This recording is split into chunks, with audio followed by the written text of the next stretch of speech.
Canadian basketball legend Steve Nash just announced his retirement, but the next wave of basketball stars in Canada will be on display at a showcase event in April. The BioSteel All-Canadian All-Star game features 24 of Canada's most promising players. CCTV's Kristiaan met some of the brightest prospects in Toronto. It's another packed night at the Air Canada Centre as the Toronto Raptors take on the Chicago Bulls. These days, Canadians aren't just watching from the sidelines, they're taking the game by storm. Spurred by the success of the Raptors and inspired by legends like Steve Nash, Canadians now account for the largest number of players in the NBA born outside of the United States.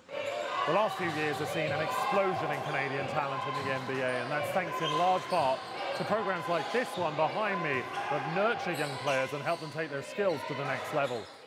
We may do some 22s on presses just to work on it. Most of Canada's emerging stars have passed through the doors of CIA Bounce, among them the top picks from the past two NBA drafts, Andrew Wiggins in 2014 and Anthony Bennett of 2013. It's successes like theirs in the American-dominated game that inspires the next generation of Canadian players.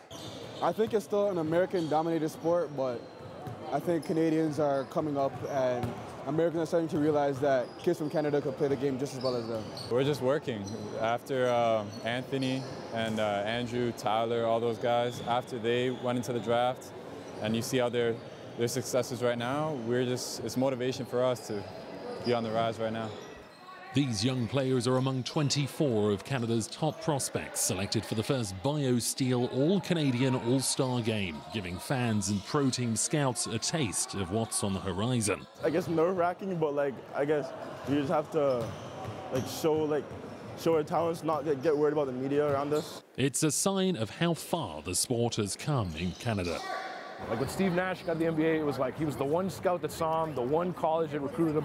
He ends up in the NBA. It's like this pipe dream sort of, unlikely story. And now you're seeing organizations pop up and say, hey, look, we have talent here, basketball talent here, that can be found, that can be groomed, that can be trained, and then can be successful.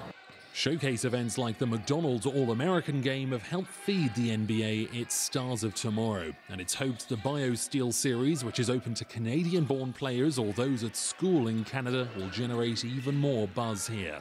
I'm hoping that a lot of kids right across the country see this game for the first time, and hopefully they say, you know what, I'm going to make that team next year too, and I'm going to do whatever I can to make it as well. But progression at the pro level almost always requires a move to the US. Canada has just one NBA team, the Raptors, after the Vancouver Grizzlies were sold and moved to Memphis. Some believe, though, Canada is now ready for another franchise. Those kids in BC can flat out play. I mean, people love talking about Toronto kids and Ontario kids, but those BC kids are great. Montreal's another great place where there's a huge basketball talent. Same in the East Coast when you think about Nova Scotia. Just really great hotbeds of talent. With talent from coast to coast, the Canadian invasion of basketball shows no sign of slowing. Kristiaan, CCTV, Toronto.